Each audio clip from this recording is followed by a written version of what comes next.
जिस घर में बेटी ना हो वो घर घर के समान नहीं होता। एक बात और बताएं, दादा लोग बैठे हैं, देखिए जिस घर में 4 लड़का हो या बिटिया ना हो तो बा घर के लोग बड़े खुश होते।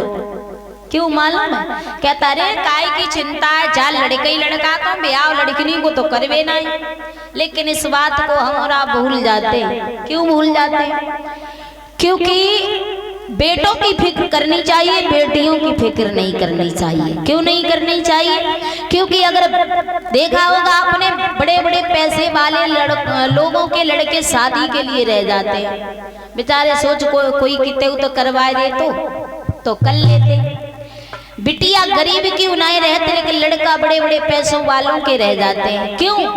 क्योंकि लड़का के लिए बहुत कुछ होना चाहिए, पढ़ा होना चाहिए, अच्छा मकान बना हो, है ना, खेत भी हो 2, 4, 6 बीघा, तब लड़का की शादी बड़ी मुश्किल से हो पाती है ना। और बिटिया की शादी तुम काऊ को गरीब को लड़का देख के कर आओ, लेकिन लोग बिटिया की चिंता पता नहीं काय करते।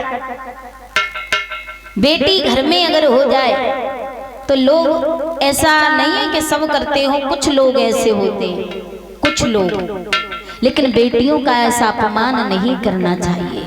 जिस घर में बेटी ना हो वो पिता ये समझे कि मैं सौभाग्यशाली हूं, लेकिन ये बिल्कुल नहीं हो सकता। जिस घर में बेटी ना हो वो पिता अपने आप को बहुत बड़ा पाप का भागी समझे, वो पिता सौभाग्यशाली नहीं होता। जो पिता अपने जीवन में एक बार अपने हाथों से अपने आंगन में मंडप गाड़ करके एक बेटी का कन्यादान न ले पाए, उस पिता का कभी उद्धार नहीं हो सकता। एक बेटी का होना बहुत जरूरी है। आपने देखा होगा कि कुछ कुछ लोग ऐसे होते हैं जिस घर में बेटी नहीं होती उस घर का पानी भी नहीं पीना पसंद करते, पानी भी नहीं पीते। बेटी होना घर में बड़ी जरूरी है। 4 लड़के होंगे और बेटियां कोई खराब नहीं होती, बेटियां बड़ी सहायता करती हैं माँ बाप की। 4 लड़का हो, 1 बिटिया हो, और 4 लड़कन की शादी कर दो, 4 बहुएं आ जाए, 1 बिटिया ससुराल में चली जाए। 4 लड़का शादी होने के बाद माँ बाप के ऊपर बुढ़ापा जब आता है तो पानी नहीं देते, रोटी की नहीं पूछते, टूटी खटिया डाल देते, अलग मड़ैया डाल के आराम से जाई में भटको भूंजो खाओ। लेकिन एक बेटी जिसे आपने बेटी की नजर से देखा और सोचा ये पराए घर का धन है, जिस पराए घर के धन को तुमने समझा, वही बेटी ससुराल में जाने के बाद भी अपने माँ बाप का ख्याल रखा करती है। ससुराल में चली जाती है बेटी, फिर भी माँ बाप का बहुत ध्यान रखती है। लेकिन फिर भी लोग बेटियों को पता नहीं क्यों कम समझते, कुछ लायक नहीं होती बेटियां, सब लायक होती हैं। लेकिन हाँ, जब माँ बाप का साथ मिले तब, है ना। घर में काऊ के घरे तो 6 7 बेटियां हैं। सब लोग मंदिर में जाएंगे और जैसे ही लला को ब्याह होते है तैसी मैया मंदिर में जाएगी और कहेगी ऐसो करो माता रानी, हमारे लला के अब की बार अब की साल आवे तब तक हमारी बहू की लला पैदा हो जाए, घंटा चढ़ाऊंगी, घंटा, है ना। लेकिन ये कोई नहीं कहता कि हमारी बहू की बिटिया पैदा हो जाए तो घंटा चढ़ाऊंगी। कौन कौन ऐसी मैया बहना है, कौन कौन पिता लोग बैठे हैं जिन्होंने मंदिर में जाके भगवान से मांगा कि हमारे घर बेटी आ जाए, नाते ना जा, जरा हाथ उठाइयो। काऊ ने ना, सबने लला ही मांगे। अब जब बताओ तुम लला मांगे हो तो फिर ललन की शादी कहाँ ते करके ले हो, हैं? ललन की जब लली नाए होवेंगी तो ललन की शादी कहाँ से होएंगी? बिटिया भी तो होना बहुत जरूरी है। बिटिया मंदिर में जाए कि कोई नहीं मांगत, सब बेटे ही मांगते हैं। और ध्यान रखना, बेटियां कभी मांगते नहीं है, लोग बिना बुलाए ही आ जाती हैं, इन्हें बुलाना नहीं पड़ता, बिना बुलाए। ध्यान रखना। अब कुछ तो लोग सोच रहे हैं ऐसी कोई बात नहीं, शास्त्री जी हमारे घर में 6 7 बिटियां हैं, तो जेऊ हम और आप इतने कहाँ बड़े ईमानदार जो 6 7 बिटियां ऐसे ही कर ली, जेऊ लड़कन के ही चक्कर में हो गई कि अब बेटा होवे, अब बेटा होवे हैं। तो महाराज बेटी कलंक नहीं होती है, बहुत अच्छी हमारे घर की लक्ष्मी होती है। घर में एक बेटी का होना बड़ा जरूरी होता है, उस घर की रौनक ही अलग होती है। महाराज बड़े खुश हुए, बड़े प्रसन्न हुए हैं। वो हेमांचल महाराज, क्योंकि घर में बिटिया ने जन्म लिया है। बहुत खुश हुए, नारद जी आए। ब्रह्मा पुत्र नारद बीड़ा को बजाते हुए नारद के द्वारा बेटी का नामकरण संस्कार करवाया। उस बेटी का नाम रखा नारद ने गिरजा और कहा, हे महाराज हेमांचल, ये बेटी कोई साधारण बेटी नहीं है, आपके भाग्य की निशानी है, आदि शक्ति भवानी है और ये तपस्या करेगी, तपस्या करके वर की प्राप्ति करेगी।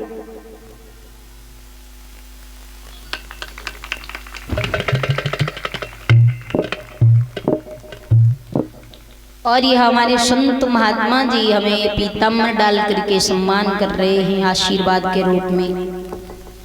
भगवान से सुख शांति की कामना करेंगे और अपने लिए आशीर्वाद की कामना करेंगे कि महात्मा जी संत लोग हमें यूं ही आशीर्वाद देते रहें, हमें यूं ही अपना आशीर्वाद देते रहे, हम यूं ही आप सभी के आशीर्वाद से आगे के लिए बढ़ते रहें। प्रभु से यही आशा विलासा है। एक बार प्रेम से जयकारा लगाएंगे, बोलिए संत भगवान की। तो भैया अब तो हेमांचल महाराज ने आकर के नारद की गोदी में बेटी को लिटाया। नारद ने उस बेटी का नामकरण संस्कार किया और कहा, हे महाराज, आपकी बेटी का नाम है गिरिजा और ये आपके भाग्य की निशानी है, आदि शक्ति भवानी है, कोई साधारण कन्या नहीं है। ये वन में जाकर के तपस्या करेगी, तब ये वर प्राप्त करेगी। महादेव को जन्म भव नाच लियो, अगर काऊ नाच वो आ तो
थोड़ी देर की बात है, इतनी देर का समय दिया तो 5 मिनट आरती के। जब इतना समय दिया तो 5 मिनट में तो नुकसान होने वाला नहीं है ना। अरे भारत की